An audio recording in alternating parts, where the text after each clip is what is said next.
Hello everyone, कैसे हैं आप सभी। Welcome to the channel. So today we are going to start our part 3 of the spectrum revision through notes. Part 1 and part 2 में हमने advent of Europeans, later Mughal से लेकर regional kingdoms तक का पोर्शन कंप्लीट कर लिया था। आज की इस वीडियो में we will do the expansion through the administrative policy, what were the various policies that were used, और इससे बहुत ज़्यादा क्वेश्चंस आते हैं एग्जामिनेशन में। इसके अलावा वी विल ऑल्सो कंप्लीट 1857 का revolt. So this is a very important video. इससे पहले if you haven't watch the part 1 and part 2, आप पहले उसको देख सकते हैं। The link will be available in the description of this video. If you want the PDF तो you can join the Telegram.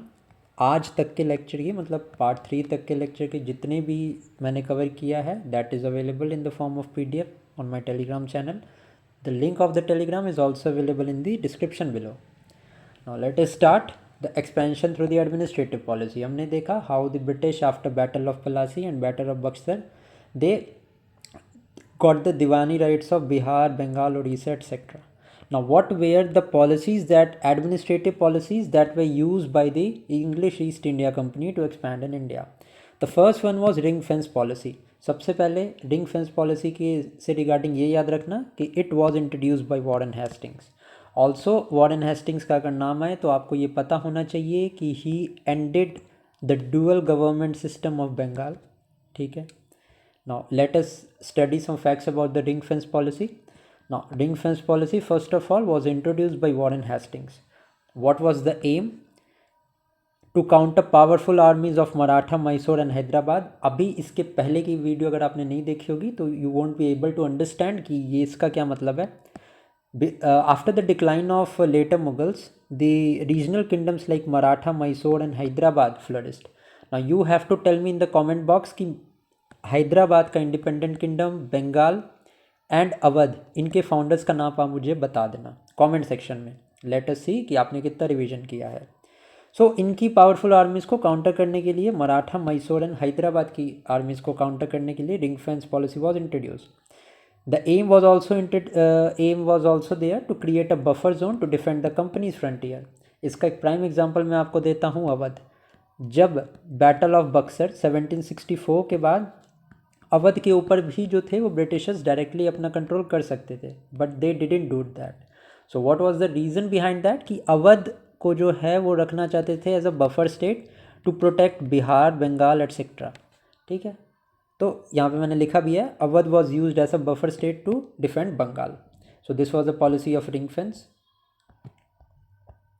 Now policy of subsidiary alliance, it was introduce bye Lord Wellesley. नाम याद रखना बहुत important है। So what was the aim या rational behind bringing it, और what was the process. सबसे पहले permanent stationing of British forces on the maintenance of own state. जो भी स्टेट सब्सिडियरी अलायंस को एक्सेप्ट करता था, they had to maintain a British army, और वो ब्रिटिश आर्मी का सारा expense was owned by the state. ठीक है, ब्रिटिश नहीं, जो स्टेट सब्सिडियरी अलायंस साइन करता था। फॉर एग्जांपल एक टाइम के बाद मैसूर ने भी साइन किया था, तो मैसूर की जितनी भी आर्मीज़ होगी उसका सारा खर्चा जो था, सारे expenses would be borne by the Mysore state only. Now no negotiation without consulting British India. जो भी ईस्ट इंडिया कंपनी थे, जो भी नेगोशिएशंस वो स्टेट करता, that would have been done in the presence of the, या without knowing the British India या East India Company कोई भी नेगोशिएशंस नहीं हो सकती थी। No Europeans were to be allowed in the service. A British resident was to be station in the court, जो भी स्टेट एक्सेप्ट करता था। The company should protect the state and not interfere in the internal matters. Company ने ये promise किया था कि आप सब्सिडियरी अलायंस अगर साइन करोगे तो we will protect your state and हम आपके इंटरनल मैटर्स में जो है इंटरफेयर नहीं करेंगे, but this was seldom done. ठीक है, हमेशा वन वे और the other the company interfered in the internal matters of the state.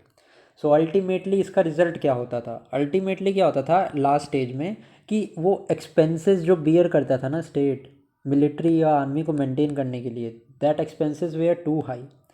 तो एक टाइम के बाद में एक परमानेंट अमाउंट ऑफ जो रेवेन्यू था वो जाता था, ठीक है, as a payment of maintaining the army. So amount इतना ज़्यादा था कि एक टाइम के बाद में the state were unable to pay the company. तो उसके उसके लिeu में क्या करती थी कंपनी कि कंपनी उनकी टेरिटरी को सीज़ कर लेती थी। तो अल्टीमेट यहाँ पे एम क्या था कंपनी का, असिस्टेंस नहीं था, असिस्टेंस बिल्कुल नहीं था कि हम असिस्ट करेंगे जिस भी स्टेट को हम आर्मी दे रहे हैं। उनको ये पता था कि एक टाइम के बाद the state should not be able to bear the expenses and then उनकी टेरिटरी को हम ऐसे कैप्चर कर लेंगे। और यही हुआ। जितने भी स्टेट्स मैंने लिखे हैं इन सबके साथ यही हुआ। फॉर एग्जांपल हैदराबाद ने एक्सेप्ट किया था subsidiary airlines in the year 1789। Mysore ने भी एक्सेप्ट किया था। ईयर्स मैंने लिख दिए साथ में, आप उसको ध्यान में रख सकते हो। तंजौर, अवध, पेशवा, भोंसलेज, सिंधियाज, जोधपुर, जयपुर, भरतपुर, और सबसे लास्ट में the ones who accepted the principle of subsidiary alliance, Maratha region की मैं बात करूँगा तो उसमें होलकर ने लास्ट में एक्सेप्ट किया था। तो ये क्वेश्चन आ सकता है, among the Marathas who were the last to accept the subsidiary alliance, तो those were the Holkars of Indore. Scindias कहाँ के थे, ग्वालियर के थे। पेशवा कहाँ के थे, पुणे के थे। भोंसलेज कहाँ के थे, तो Bhonsles were of Nagpur. I hope कि क्लियर हो गया होगा आपको। Now let us proceed to the next thing that is doctrine of lapse. It was introduced by Lord Dalhousie. अब डॉक्ट्रिन ऑफ लैब्स का क्या एम था कि अगर किसी भी रूलर का उनका एक लेजिटिमेट या अपना हेयर नहीं होगा, मतलब अपना बेटा या बेटी नहीं होगी, अपनी संतान नहीं होगी, तो उनके जो अडॉप्टेड है या किसी भी दूसरे तरीके से जो एक्वायर करना चाहते हैं उनकी प्रॉपर्टी को, वो नहीं कर पाएंगे लीगल हेयर ना होने पे। ठीक है। दिस डॉक्ट्रिन ऑफ लैब्स या इस तरह की पॉलिसी ये पहले रंजीत सिंह ने भी यूज़ की थी। रंजीत सिंह सिख किंगडम के फाउंडर थे and he belong to the Sukerchakia misl. And misl की बात करूँ तो ये कन्फेडरेशन होती थी in the Sikh region. Total 12 misl होती थी, ये भी आप ध्यान रखेंगे। Some of the states that were annexed by the doctrine of lapse were Satara in 1848, Jhansi and Nagpur in 1854, and Sambalpur. These were some of the states that were acquired by the doctrine of lapse. Now, Dalhousie annexed 8 states in 8 years. देखो ये policy इतनी ज़्यादा famous थी कि डलहौजी ने 8 साल में 8 states को एनेक्स किया था। अवध जो था वो 1856 में कोई प्रिटेक्स नहीं मिल रहा था ईस्ट इंडिया कंपनी को टू एक्वायर अवध। ना तो वहाँ पे कोई पॉलिटिकल या लीगल हेयर का सवाल था, ना तो वो सब्सिडियरी अलायंस के अंदर आता था। तो ईस्ट इंडिया कंपनी ना patiently they waited for the time जब हम उसको एक्वायर कर पाए। और एक टाइम के बाद डलहौजी ने on the context of misgovernance कि अवध का जो रूलर है he is not able to cater to the needs of the people living there, तो मिस गवर्नेंस के कंटेक्स्ट में अवध को एनेक्स कर लिया गया था। आई होप कि यहाँ तक सारा कुछ क्लियर है। नाउ लेट अस सी, यहाँ पे तो 3 पॉलिसीज़ हमने देखी। Ring fence policy, this was by Warren Hastings. Subsidiary alliance by Lord Wellesley. Doctrine of lapse by Dalhousie. I hope this is clear. कुछ स्टेट्स के नाम मैंने लिखे हुए थे, वो आप एक बार उसको याद कर लेना, PDF पढ़ लेना। Now let us start with the next thing, relationship with neighbouring countries. Neighbouring countries के साथ कैसे रिलेशनशिप थी। First of all let's see Nepal. Nepal के साथ में treaty of Sagauli was signed in the year 1816 and sign किसने की थी, it was signed by lord Hastings.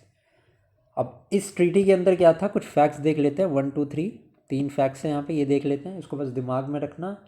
You don't need to ponder down these fact कि आपको याद ही करने हैं। एक बस जनरली इसको देख लो एंड देन आगे बढ़ते हैं। Nepal accepted a British resident. Secondly, Nepal ceded the region of Garhwal Kumaon. These regions are in Uttarakhand, present day Uttarakhand, and they abandoned their claim on Terai region, and Nepal officially withdrew from Sikkim. अब जहाँ तक बात है, मैं नेपाल और India के भी present की बात करूँ तो एक करंट अफेयर्स का फैक्ट है, इसको आप ध्यान रखना कि 3 रीजन हैं जो कि इंडिया में आते हैं, but Nepal is claiming their sovereignty on them. कौन कौन से हैं, लिम्पुआधारा, काला पानी एंड लिपुलेख। ये तीनों अगर आपको एग्ज़ाम में आता है कि ये रीजन्स कौन से एरिया में हैं, तो ये इंडिया का पार्ट है। These are the disputed territory between India and Nepal. हालांकि Nepal is claiming sovereignty over these regions.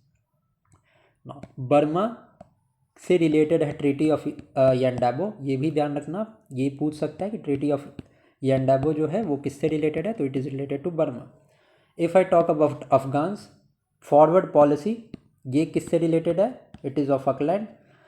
अभी ये पॉलिसी का क्या मतलब है, these are the treaties with the neighbours. पहले तो ऑकलैंड की फॉरवर्ड पॉलिसी का एम क्या था, एम ये था कि पहले तो हम ट्रीटीज़ करेंगे विद नेबर्स, अगर वो ट्रीटी करने को मना कर देते हैं तो ऑन सम ग्राउंड्स हम उनको अटैक करके उनको नेक्स्ट कर लेंगे। So forward policy is of Auckland, ये आप ध्यान रखना। 1838 में a tripartite treaty was made, किनके बीच में, तो ब्रिटिशर्स, सिख एंड शाह शुजा। शाह शुजा कौन था, he was Afghan ruler in before 1809, ठीक है। He was deposed from the Afghan throne in 1809। तो ट्राइपार्टाइट ट्रीटी में क्या हुआ था कि इंग्लिश और सिख में भी रंजीत सिंह ने ये प्रॉमिस किया था कि शाह शुजा को वापस हम थ्रोन देंगे, एंड इसके एवज में क्या होने वाला है हम देखते हैं। एंथ्रोन शाह शुजा, मतलब Shah Shuja was to be made the ruler of the Afghan kingdom. Now he will conduct foreign relations, Shah Shuja will conduct the foreign relations as per Sikh and East India Company, and he will give up sovereignty over Amir of Sindh and recognize Ranjit Singh claim over Afghan territory on Indus. So this was the tripartite treaty that was signed between British, Sikh and Shah Shuja. ठीक है, ये treaty important है, that is why I have mentioned it in such a description. Now first Anglo-Afghan war कब हुआ था, 1839 to 42. A policy of masterly inactivity, it is related to John Lawrence, and policy of proud reserve is related to Lord Lytton. ये दोनों policy याद रखना। एक तो हमने देखा forward policy was introduce bye Auckland, ठीक है। John Lawrence introduced the policy of masterly inactivity and Lord Lytton introduced the policy of proud reserves. Treaty of Gandamak is also related to the Afghan region. तो ये आपको treaty के अंदर क्या है, ये बहुत ज़्यादा इसका description they are not going to ask, they will ask you about कि ये ट्रीटी रिलेटेड किससे है। तो बस एक ब्रीफ चीज़ याद रखना, treaty of Gandamak is related to Afghans. अभी यंडाबो की ट्रीटी हमने देखी, तो ये किससे रिलेटेड थी, बर्मा से रिलेटेड थी, ठीक है। I hope these facts are clear. Now let's move ahead. Now, people's resistance against British before 1857. Now, before studying the revolt of 1857, certain types of tribal, peasants and civil revolts were there. तो उनका factors क्या था that inspired these people resistance against the British before the revolt of 1857. Now, colonial and land revenue settlements, as there was industrial revolution in Britain, so they were more in need of wood, timber, and India was seen as a market of raw materials and a place for their finished goods. So इस चक्कर में they wanted to expand. अब वो धीरे धीरे जो India का northern part था वहाँ से साउथ गए, उसके बाद the areas of central India which were rich in timber reserves, वहाँ पे वो गए, and then north east region को उन्होंने टारगेट किया। तो colonial and land revenue system, heavy burden of new taxes, ये तो बिल्कुल जाहिर बात है। Growth of intermediaries, revenue collector, tenants etcetera. Deindustrialisation हो गया था। डी इंडस्ट्रियलाइजेशन का मतलब है जो इंडिजीनियस इंडस्ट्रीज थी इंडिया की, due to lack of demand, क्योंकि फिनिश्ड गुड्स जो थे ब्रिटेन से डायरेक्टली इंडिया में आते थे, तो उनका जो कोलैप्स था वो शुरू हो गया था। तो this was known as the deindustrialisation process. And the foreign character of British rule, these were some of the factors that were responsible for various types of revolts before 1857. Now let us see tribal revolts. सबसे पहले tribal revolts हुए थे। Tribal movement of north east were different from the mainland movement. ये चीज़ आप ध्यान रखना। क्यों ये डिफरेंट थे, क्योंकि नॉर्थ ईस्ट के लोगों को ये बिल्कुल फ़र्क नहीं पड़ता था मेन लैंड इंडिया से कि वहाँ पे क्या हो रहा है।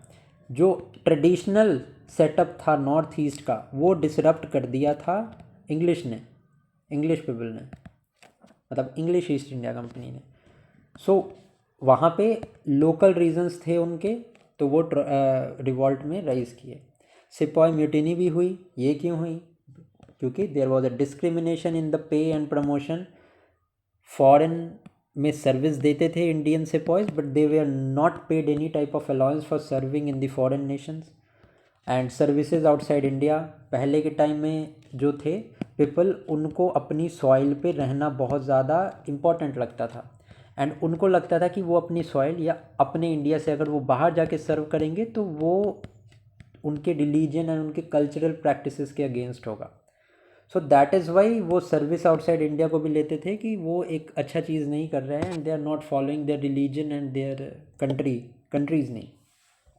तो ऐसे ही सेपॉय म्यूटिनी में वेलोर म्यूटिनी हुई 1806 में and mutiny of 47th native infantry हुई 1824 में. सिविल अपराइजिंग जो हुई थी उसका मैं देख लेते हैं हम. सन्यासी रिबेलियन हुआ था 1763 से 1800 में चला and it was in the region of Bihar and Bengal. Leaders कौन थे सन्यासी रिबेलियन के? Majnu Shah, Bhawani Pathak and Devi Chaudhurani was an important leader of the Sanyasi movement. बहुत इंपॉर्टेंट फैक्ट है, ये लिख लेना या नोट कर लेना इसको अलग से कहीं पे, क्योंकि अगर PDF पढ़ोगे ना ये ध्यान नहीं रहेगा. This is a very important fact. Devi Chaudhurani was a very important leader of the Sanyasi rebellion.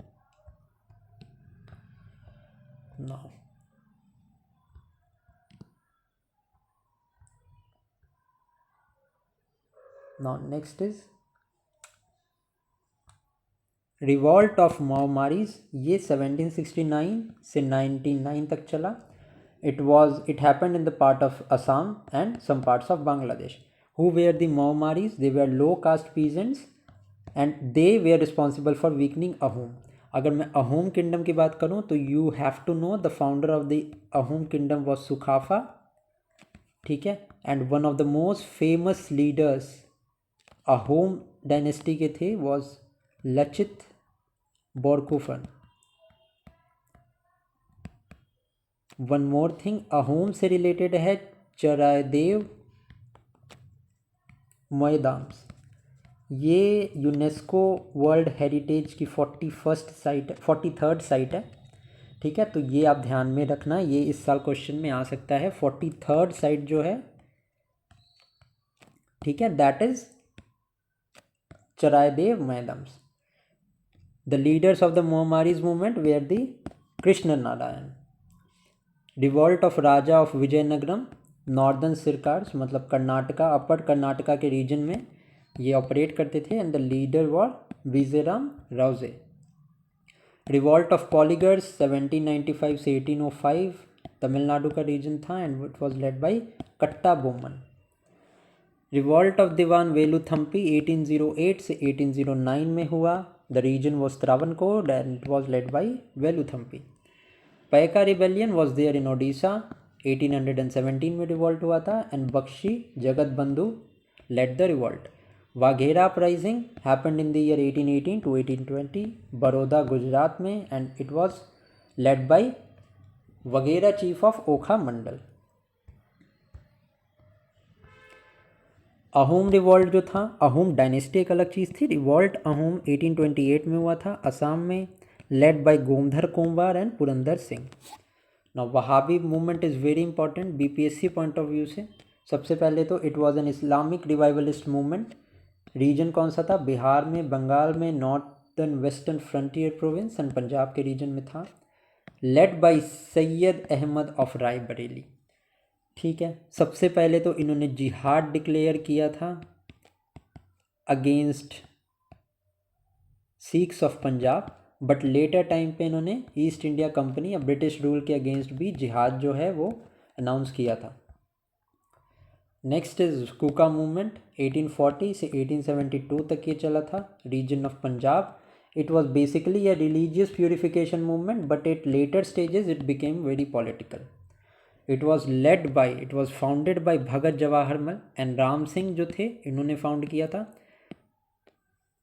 Now next is peasant movements, जो डिफरेंट पीजेंट मूवमेंट जो हुए.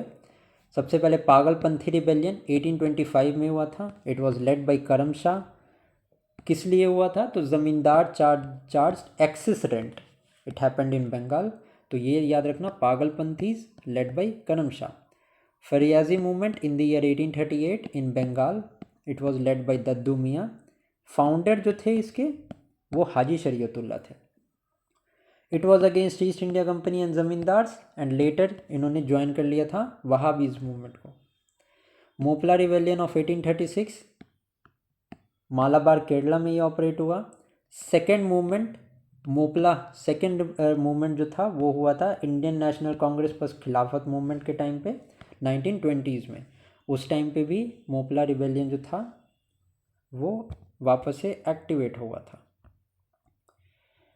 ट्राइबल रिवॉल्ट्स की मैं बात करूं तो चुआर रिबेलियन इन 1766 मिदनापुर में, it was led by Shah Ganjam and Durjan Singh. Kol mutiny region इसका याद रखना, Ranchi and Singhbhum by Budhu Bhagat. Munda by Birsa Munda, he is also known as उलुगन।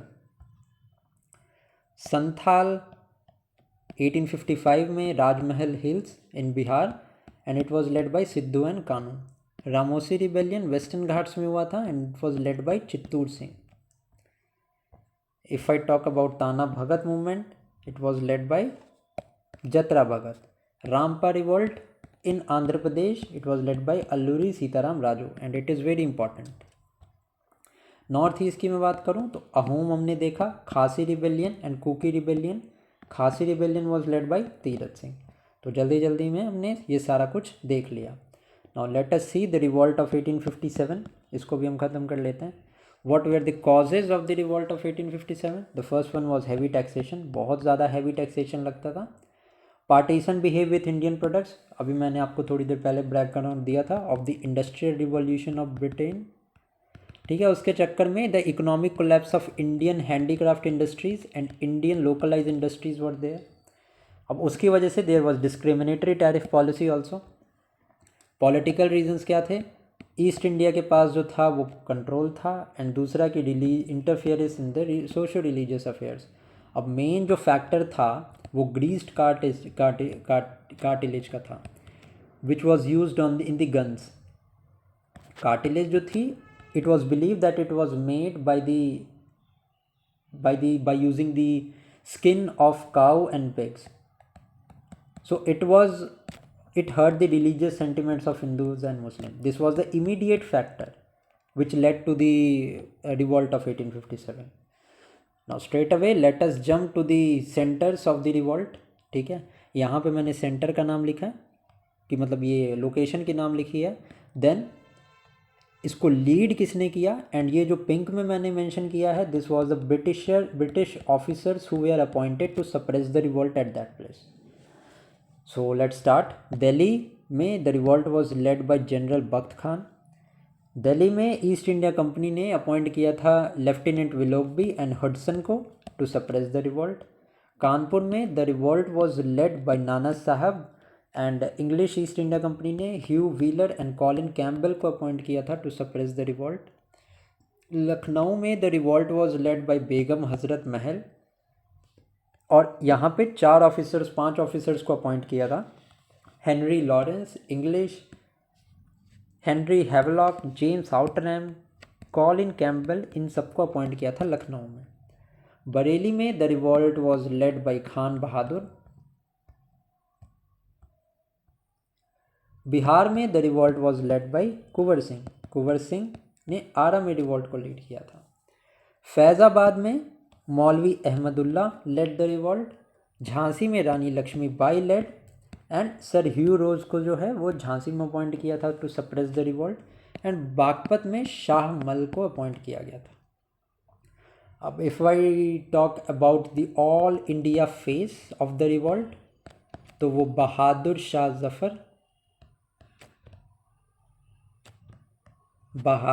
Zafar Mughal emperor को फेस अपॉइंट किया गया था। दिस ऑल्सो शोड कि मुग़ल एम्परर जो थे उनकी क्या सोवरेनिटी थी उस टाइम पे एंड हिंदू मुस्लिम यूनिटी भी देखी गई इस रिवॉल्ट में। Now if I talk about the views of the various historians about the revolt of 1857 तो VD. Savarkar mentioned it as the first war of independence. R.C. Mazumdar and S.N. Sen mentioned it as not an organized national revolt. मतलब it was a national revolt. मतलब ये समझ लो कि V.D. Savarkar only mentioned it as a first war of independence. इधर बाकी किसी ने भी इसको war of independence नहीं माना था। लॉरी एंड सीली इन्होंने इसको मेयर एक सिपाही म्यूटिनी मेंशन किया। अभी देखो एग्ज़ाम में अगर ऐसा पूछा जाए ना तो आपको ये या तो हिंट होगी नाम की या तो हिंट होगा कि उन्होंने क्या बोला। तो ये समझ लेना कोई भी इंग्लिश राइटर अगर है तो वो कभी ये मेंशन नहीं करेगा कि this was a national revolt. क्योंकि वो एक्सेप्ट ही नहीं करना चाहते थे कि एक नेशनल रिवॉल्ट है। अगर वो एक्सेप्ट कर लेते तो वो फिर बाद में it would have been a national matter कि भाई इस तरीके से ब्रिटिश ईस्ट इंडिया में रिवॉल्ट कैसे हो गया, वो भी नेशनल रिवॉल्ट। तो कितना भी मेजर रिवॉल्ट क्यों ना रहा हो, they merely mention it as a sepoy mutiny. हमारे इंडियन हिस्टोरियंस ऑलवेज मैंशनड कि हाँ वो एक रिवॉल्ट था of national importance and it was a national revolt and it was the first war of independence. I hope कि this is clear. Now what were the causes of the failure of the revolt? सबसे पहले it limited territorial and social base. सबसे पहले कि social base उसका कम था and limited territorial, territories जो थी वो लिमिटेड थी। रिसोर्सेज ज़्यादा नहीं थे, लैक ऑफ रिसोर्सेज थे, लैक ऑफ कोऑर्डिनेशन था and there was lack of central leadership. ठीक है। नाउ विद दिस हमने रिवॉल्ट ऑफ 1857 भी जो है वो ख़त्म कर लिया है। Now from tomorrow onwards we will start the socio-economic, socio-cultural reforms, the Indian Renaissance movement, which started with the Raja Ram Mohan Roy, और वहाँ से हम कंटिन्यू करके and then we will finish the whole of the spectrum.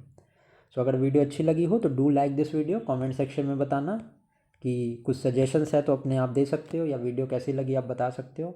And PDF इस video की and ये तीनों videos जो तीनों पार्ट्स मैंने अपलोड किए हैं will be available on the Telegram channel after the video is uploaded on the YouTube.